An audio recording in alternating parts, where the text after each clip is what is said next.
original.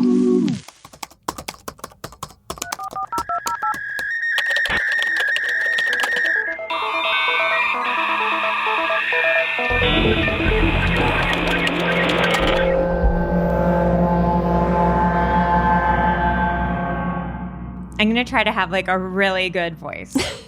Hello and welcome to Web Crawlers, the podcast where we do a deep dive into some of our favorite unsolved mysteries. Each week we will introduce our topic, lay out our research and findings, reveal some conspiracy shit. I was trying to do a good voice because we get so many reviews about how annoying my voice is. But listen, I can't read and monitor my voice at the same time. So sorry, guys. Reveal some conspiracy theories and conclude with our own hypothesis. Who knows? We might even solve the case. I am Allie Siegel. And I'm Melissa Stettin. And I'm producer Maria. Melissa, velvet voice Stettin. Web Crawlers has a Patreon to get access to rewards, bonus episodes, shout outs, merch discounts.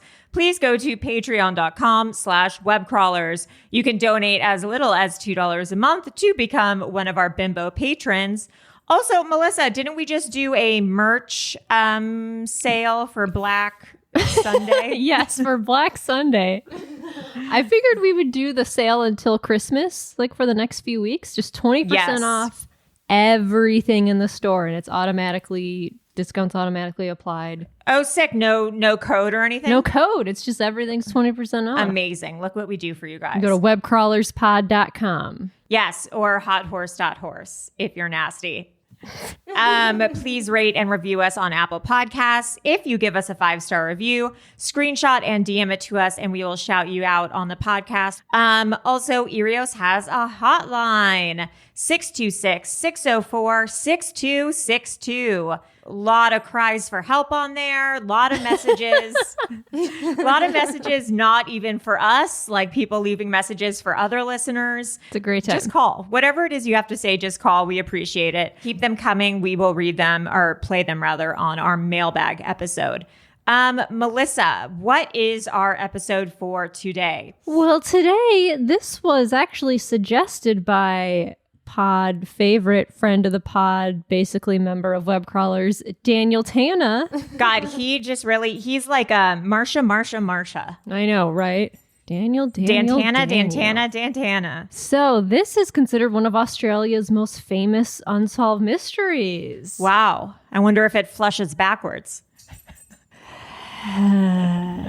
Okay. As I was saying. So in 1948, the body of an unknown man was found on Somerton Beach in Australia, and a piece of paper with a cryptic message was found sewn into a secret pocket in his pants. Who is he and how he died have remained a mystery for almost 70 years. Was it suicide or murder? Was he poisoned? Ooh. Or was he actually a spy? Oh my God. Oh, let's get into it.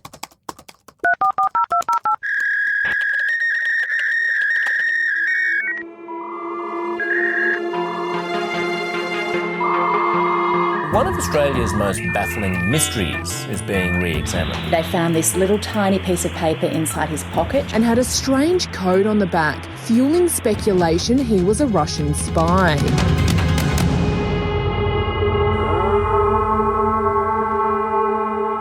Okay, so in the early morning of December 1st, 1948, beachgoers at Somerton Beach, which is just south of Adelaide in Australia, they spotted a man sitting up against the seawall, and he had his legs crossed. And he was well-dressed. He was wearing a suit and tie. And so 2 guys walked over to him to try to wake him up, but they realized that he was dead. Okay, wait, I have a quick story about that. Oh, no. So what could this possibly be? my aunt was a, what do they call it? Like an air stewardess? A flight attendant? An air stewardess. She was a flight attendant, and like in the 70s or whenever it was like cool to be a flight attendant. Yeah. And she thought there was an older gentleman who was asleep the entire flight. Then when the flight landed, it turned out that he was dead. Oh my God. Yeah, isn't that crazy? Oh. Anyways, continue. That's crazy. Ooh, the poor person sitting next to him. Oh my God. I know. Well, he thought he was asleep the whole time, so it's not, only traumatic after in post. Oh God. You do like, hey, wake up, and he just like falls over. Oh He's no. weekend at Bernie'sing. He's wearing sunglasses. So these guys called the police. There was no visible sign of death, no struggling, there's nothing. And there was nothing on him to identify who he was. He had no ID on him. And even the tags of his clothing had been removed. That's weird. And yeah, he did not have a hat or a wallet, which was unusual for this time period because everyone in the 40s had their hat and wallet, you see? And an unlit cigarette was found on the right collar of his coat. And no identification could even be made through dental records. Weird. So in his pockets, there was an unused train ticket from Adelaide to Henley Beach. And there was a bus ticket that may or may not have been used. There was a comb, a half-empty pack of juicy fruit gum, a pack of matches, and a pack of cigarettes that contained cigarettes from a different brand. Like mismatched cigarettes were in this thing. Okay. And so later, while doing further examinations on the man, they found a secret tiny pocket that had been sewn into his pants. That's amazing. And inside this pocket was a folded up piece of paper that looked to be from a book, and it had the phrase Tamam Shud written on it. Tamamshud. And that is a phrase in Persian that means finished or like the end. Huh. And so this was quickly recognized as being the final words of a popular book at that time called the Rubaiyat of Omar Khayyam. And it's a book of poems with the theme of like living your life to the fullest, no regrets. It's like this big, long YOLO poem of like... YOLO poem. It was popular. YOLO poem. It was popular in this time, like 1948. And so the police wanted to find the actual book it was ripped out of. So they asked the public if anyone had this book with the same exact font and this page ripped out. Oh. And a man actually came forward with a copy of the book that had the last page torn out. Whoa. And forensic scientists determined that it was in fact the missing page from the book that was in this guy's pocket. There are different accounts of how this man came upon this book. One is that he found the book inside a random unlocked car, took it out of, but the other account is that he found it inside his car from someone randomly throwing it inside when he left the windows on. Like one day he just came back to his car and he saw a book in the back seat just like thrown in there when he like the windows were rolled down. And he's like, huh, that's weird. That would weird me out if I came to my car and all of a sudden there was just a book in the back. Yeah. It'd be weird. Yeah, because you don't read. Yeah. And I don't have a car. You're like, who? Wait a minute. Is this? I can't read. What does this say? Whose Prius is this? Whose car is this? Oh, well. Well, it's mine now. You just have the keys that turn it on for some reason. You just own the keys. So the book had some strange writing inside of it. It was 5 lines of letters, and it's possibly a code. As you can see, I've cracked some of the code. The first line it's all capital letters, and it's the first line. It says WRGOABABD. Regoabababd. Did we put this in the any kind of machine? Not yet. Letter unscramble. Is that coming up or no? No, I haven't actually done it. Okay, letter unscramble maker. Unscramble maker. maker. WR. Gabard. Okay, so Gabard. What does Gabard mean? Let's see. Does what it use all Gabard the means. letters? That's what Shakespeare. Oh. Yeah. The bard is Shakespeare. Tulsi Gabbard. Tulsi Gabbard. Gabbard. A variant spelling of Gabbard, an inland sailing barge, Dagoba, and Gabbro. Dagobah. That's a Star Wars thing. Maybe It probably true. Yeah. And that's why he was killed, because someone wanted the script. It was, what's his face? Who wrote Star Wars? Who's that guy? M. Night Shyamalan. George Lucas. M. Night Shyamalan wrote Star Wars. Okay, continue with the next. The please. second line is MLIAOI. And I've figured out what that is. What is that? If you unscramble that, it says the words Ali, moi. Meaning I'm Ali. in French. Yeah. So it was you all along. Think about that, folks. And Star Wars, the story was written by George Lucas, but the screenplay was Lawrence Kasdan and Lee Brackett. Just want to get that out there. Well, congrats to those men. Yeah. Per usual, congrats to those men. Well, Lee is a woman. Oh.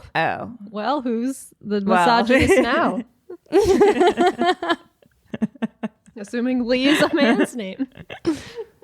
That's like when you go to the doctor. Leigh. Okay, well. You go to the doctor and someone's like, oh, yeah, what did he say?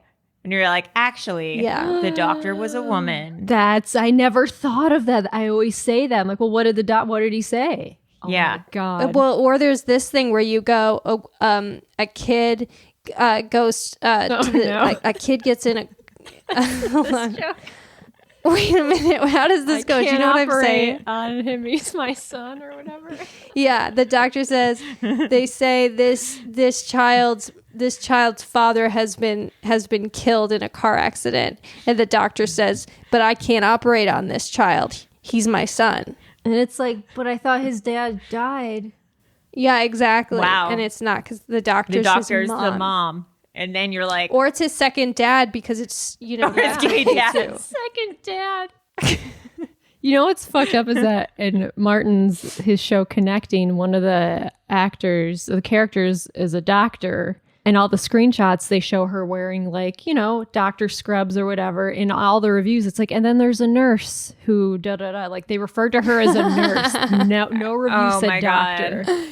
That's wild. Well, were the reviews written by you, Melissa? Because you're the one that seems to think that women can't write screenplays. I wrote all the reviews. Okay, so back to this code. Then the third she's a one, receptionist. Yeah. Dare you? Also, just so everyone knows, those letters also spell out aioli, like a garlic aioli. Oh, delicious. Awesome.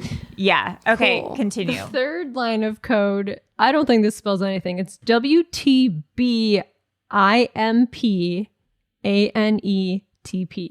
Ambient, patient, pembina. Pembina. The fourth line of letters is MLIABOAIAQC.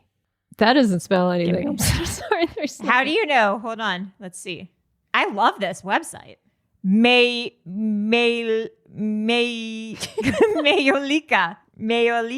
Let's see what that is. But is there a B in there? It doesn't use all the letters though.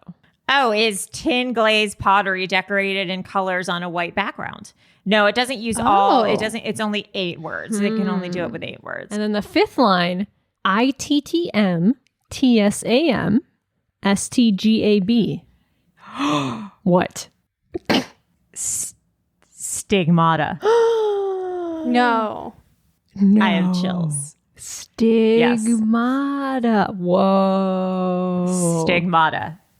Let's just keep that in our back pocket. Let's save that for later.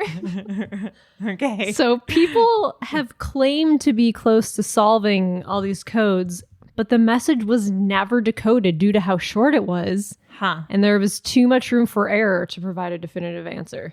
And future analysis suggests that it's more likely to be an acrostic. So the first letters, What is that? First letters of a text or a poem, possibly as like a mnemonic aid for remembering it. Like W stands for this, R stands for this, G stands for, Like when you are learning the "Don't forget my dear Aunt Sally," and those are like the notes of the music or something, right? I think that's something in math. I think that's like division. Oh yeah, divide. Don't forget my Aunt Sally. Oh, Don't it's forget no my way. dear Aunt. No, it's It's please forgive my dear Aunt Sally. no, Is that what it is?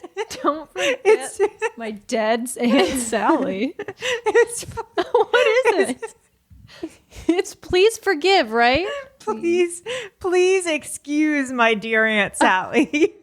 Plus It's parentheses, exponents, multiply, divide, add, subtract. Oh, I've never heard that. I have never heard that. I don't know why I was trying to forgive anyone. Please don't mind my dead Aunt Sally. Yeah. Yeah, my Don't mind her. She's dead. I don't know. It's totally not that funny. I don't know why I'm crying. Okay, so it was never solved. Okay, so then there was a suitcase found on January 14th, 1949. A month after the body was found, a suitcase was found in a coat room at a train station in Adelaide, where it had been dropped off November 30th, one day before the Somerton Man was found. And all That's tomorrow. What? Crazy. weird. That's Crazy. weird. It's November 3rd, a day before he was found, so all identification had been removed from the suitcase. What is so funny? I don't know. What? This- What is going on? it's not that funny. What are you guys laughing at? It's not funny at all. I don't know why it's making me crack Dead up. Aunt Sally. Like, imagine teaching that to kids. I don't know why that's so funny. Okay, I gotta take a drink of water. Oh, I haven't had the giggles in so long. Oh boy. Okay, so all identification had been removed from the suitcase. Police believe the suitcase belonged to this guy. Inside was a bunch of weird things. There was a dressing gown, a red felt pair of slippers, 4 pairs of underwear, pajamas, shaving items, a light brown pair of trousers with sand in the cuffs, Huh. a screwdriver, a pair of scissors with sharpened points, and a stenciling brush.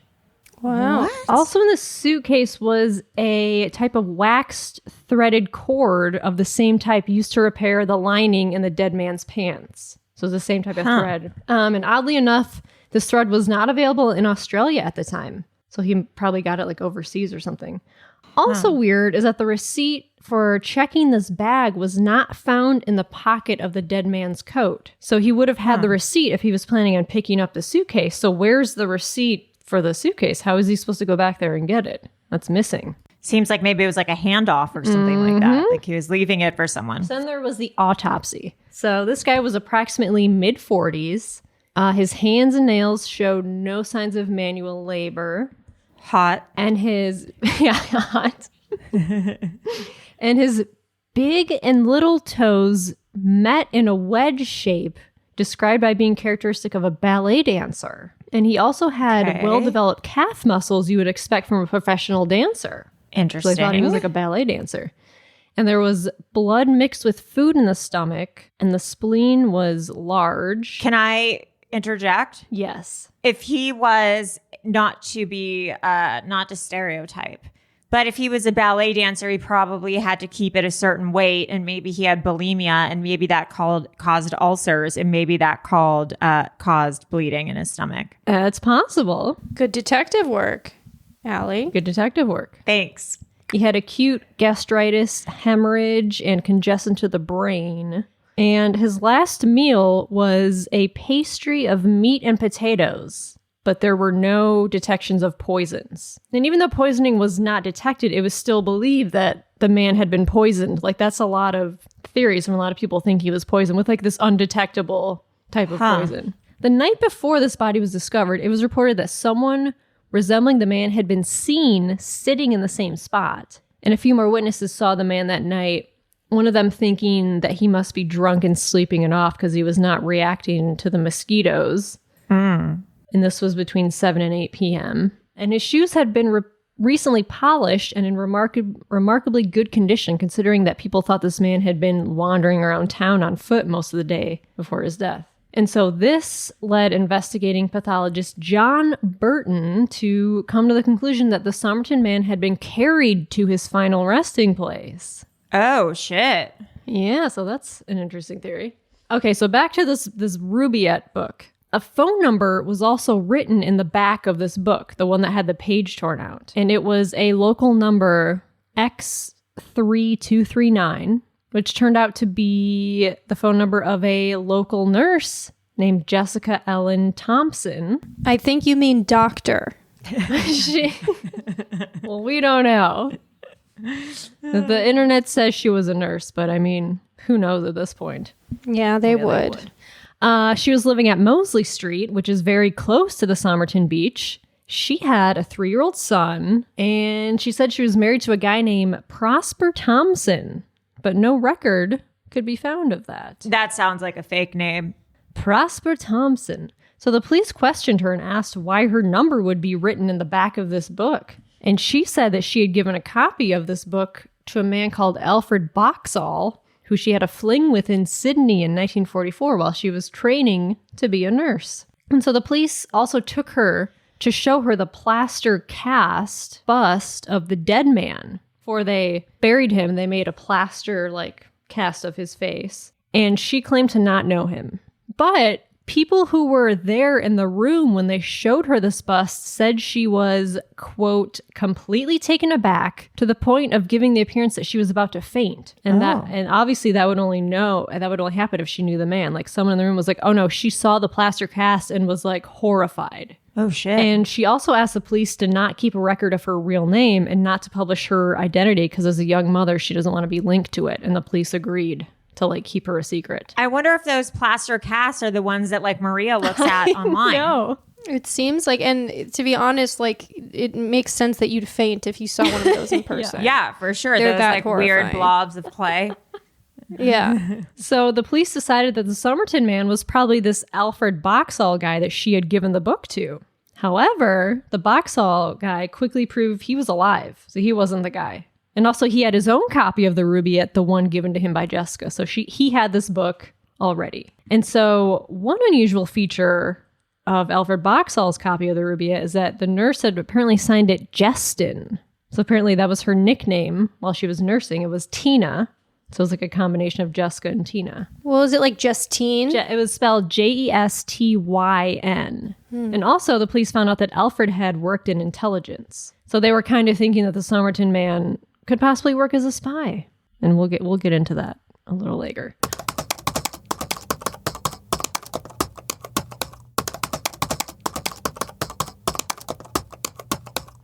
Years before the Somerton Man was found in 1945, a guy named Joseph Marshall from Singapore was found dead in Sydney, and it was ruled a suicide by poisoning.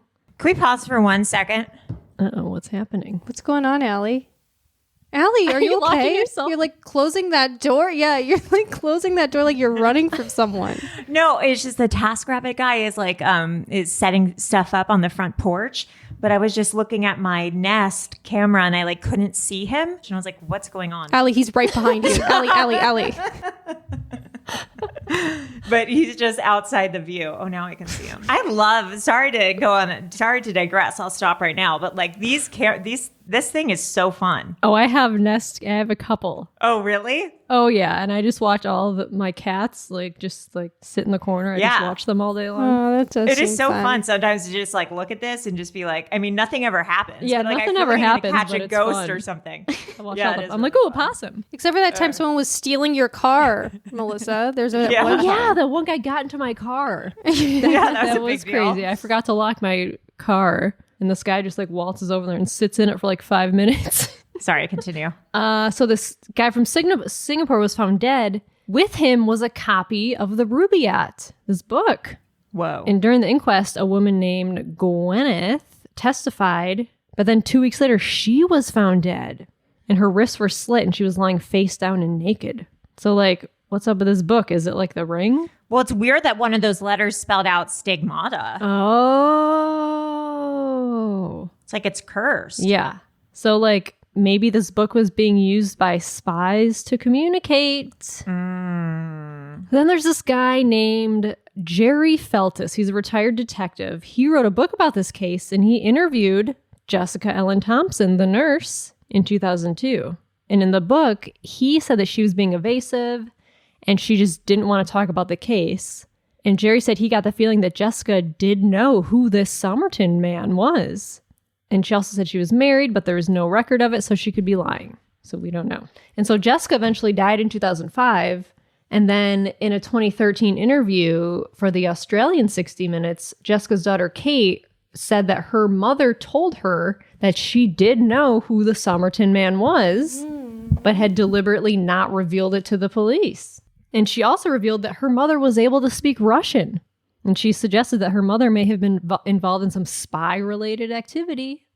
Because this is at the height of the Cold War. Yes, it was 1948. I only know that because I just read it on the internet. So she also hinted that the truth was known by people higher than the police force. Peepers higher than the police force. So perhaps something went wrong and this nurse poisoned the Somerton man using an undetectable poison, maybe? I'm sure spies have that stuff. Oh, absolutely.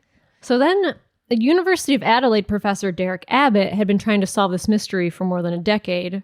He believed that Jessica's son, Robin Thompson, was actually the Somerton man's son. Huh. And so Robin was an American who went on to perform with the Australian Ballet and Royal New Zealand Ballet before he died in 2009.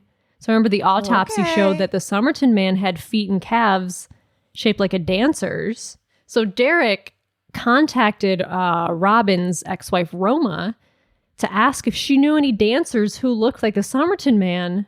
And she said, yeah, actually, this guy looks exactly like my ex-husband Robin. Whoa. So in 2010, Derek went to Brisbane to visit Roma, who's Robin's ex-wife. And then when he got there, he also met Roma and Robin's daughter, Rachel. Okay, this is like a lot of names in this paragraph, but I'm following. So Derek's the professor.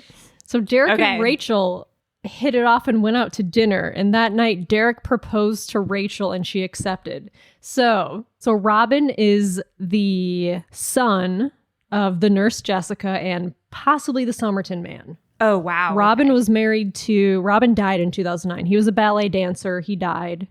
His wife Roma met up with Derek because he was like thinking that this is connected. And her daughter Rachel and Derek like hit it off. Oh my God. He proposed the same day they met. Whoa. And she accepted. And I can't even get a text back. Seriously. And like I found a weird quote from Rachel about the first time she met this professor. What was it? She said, he wanted to look at my ears and teeth. He was also after my DNA. It's probably the first request I've had from a man to do that. People have said that possibly Derek married me for my DNA. And I think there is some truth to that. Excuse you? What does that even mean? Because she's the Somerton man's granddaughter, apparently. Most likely. Wow. So he just wanted like a little he wanted to have a little petri dish at his disposal so he could just pluck hairs from her head whenever he needed. So, they're still married and they have 3 children. Wow. It's crazy. Ew, that's so creepy. Yeah, it's crazy that like you're investigating this whole case and you like meet one of the relatives and you marry them. It's so weird. Now with modern DNA testing, Derek Abbott wants to exhume the body of the Somerton man to test some DNA to finally put this mystery to rest. And in 2019, South Australian Attorney General Vicky Chapman agreed to let the Somerton man's body be exhumed by Derek, but he has to pay the fee of $20,000. And so he hasn't gotten that yet. I think he's like trying to raise the money. That's crazy that they let a woman be attorney general. I know, right? Yeah. I think they mean paralegal. Yeah. She's probably like the assistant to the attorney general. Yeah. Yeah. So some theories. So he was a spy, perhaps? So at least 2 areas relatively close to Adelaide were of interest to spies. There was the Radium Hill uranium mine and the Woomera test range, which is a military research facility. And so the Somerton man's death coincided with the reorganization of Australian security agencies in which they founded the Australian Security Intelligence Organization. So his death happened right as they were like doing this. Weird. And this would be followed by a crackdown on Soviet espionage in Australia, which was revealed through intercepts of Soviet communications. So they were like cracking down on all their spies in Australia. Huh. So that's interesting. So, or he was part of a secret spy agency that no one knew about, and they were communicating by writing secret codes in the back of the Rubaiyat. That which is sounds likely. kind of what I think, because no one has Yeah. ever figured out those codes. I feel like someone would have fessed up to it by now, especially since it was so long ago. The FBI would have been like, "Oh, he was ours." Right. And so Derek Abbott said he believes that the nurse, Jessica, aka Justin, knew the Somerton Man and was responsible for removing his identity after he died. Oh. Like maybe he died and she was a spy, so she had to go there, take all of his his wallet, his credit, his ID or whatever out of his body so they couldn't identify him. Because she lived really close to where he was found. Do you know that song, The Muffin Man? Do you know the Muffin Man? I keep thinking, do you know the Somerset Man, the Somerset Man, the Somerset Man? Do you know the Somerset Man? He was found dead at the beach. That's good. That's good. It's Somerton.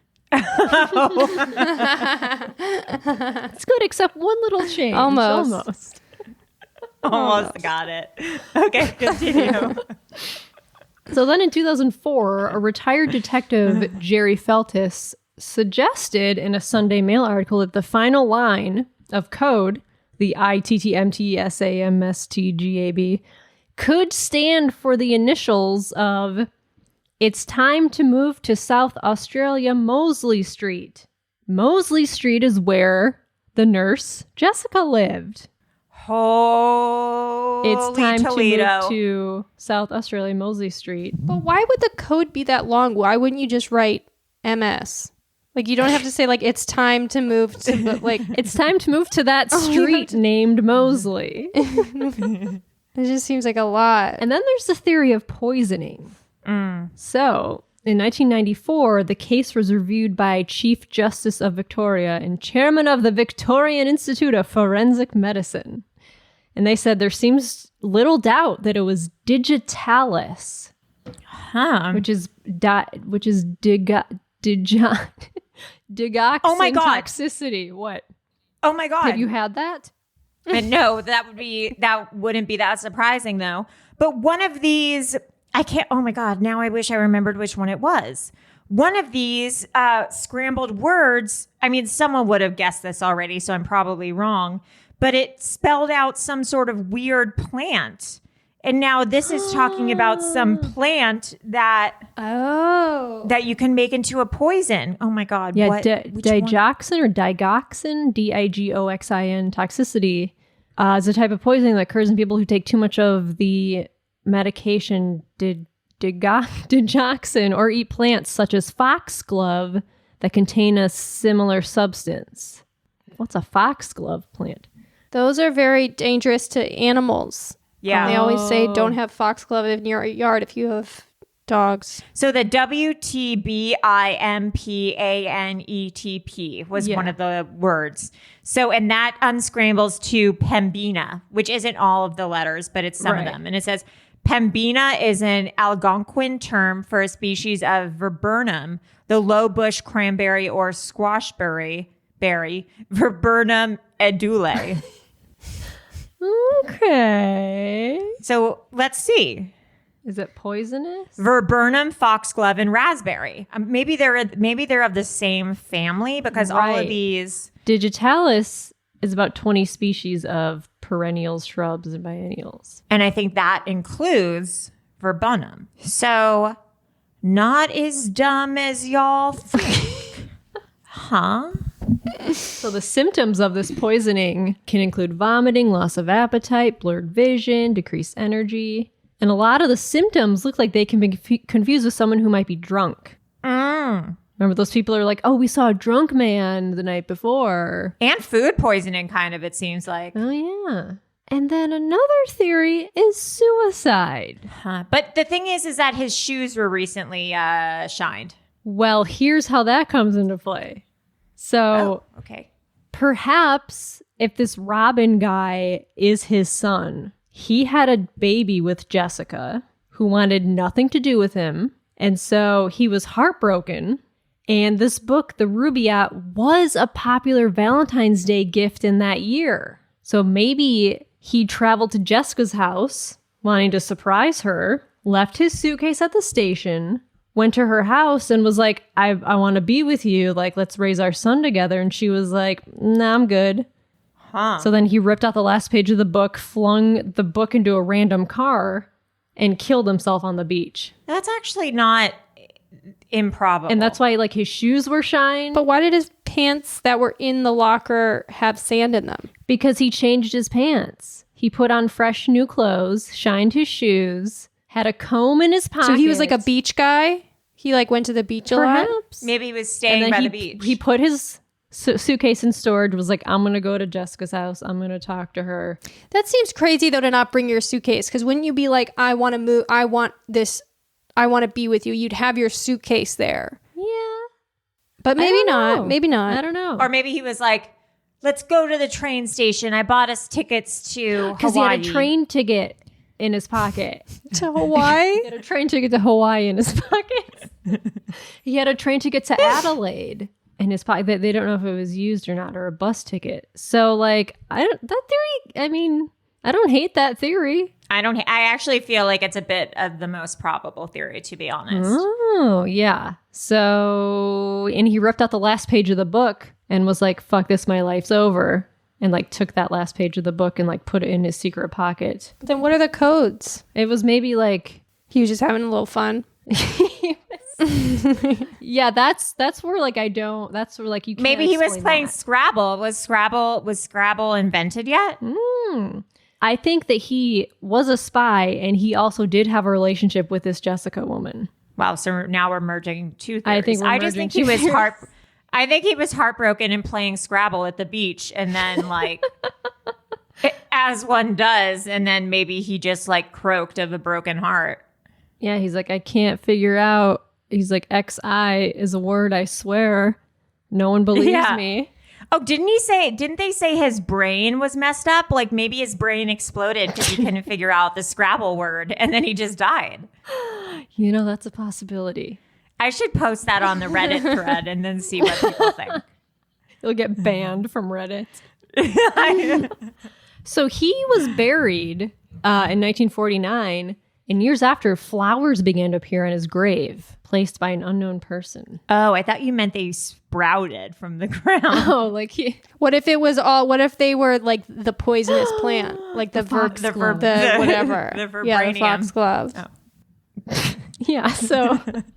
I don't know. I think he was a spy because he died at the same time that like the Soviets were cracking down on like Australians. Yeah. Yeah, I don't know.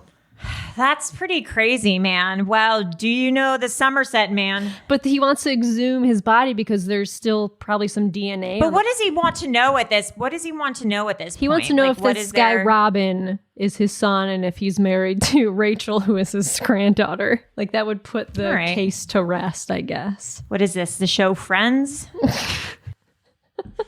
You got Rachel, you got Robin, you got Derek, you got Ross. So, Melissa, if anyone wants to like give their own theories or has their own theories or has their own version of the Somerton Man song that they want to send to us, where can people reach us? You can email us at webcrawlerspod@gmail.com. Awesome. Well, another great episode in the books. And don't forget, we are having our sale up until Christmas. And there's Christmas ornaments that Melissa made. Yes, the they're so Yeti cute. It's a Christmas tree. The classic Christmas ornament tree on that a everyone Christmas has. tree ornament. Yeah, it's very meta. Alrighty, well, I am Allie, Secret Pocket Seagull. Ooh, I am Melissa. Probably a Don't forget your dead Aunt Sally. Don't forget your dead Aunt Sally Stetton. And I'm Maria Brain Explosion Blasucci. Always said that. All right, bye.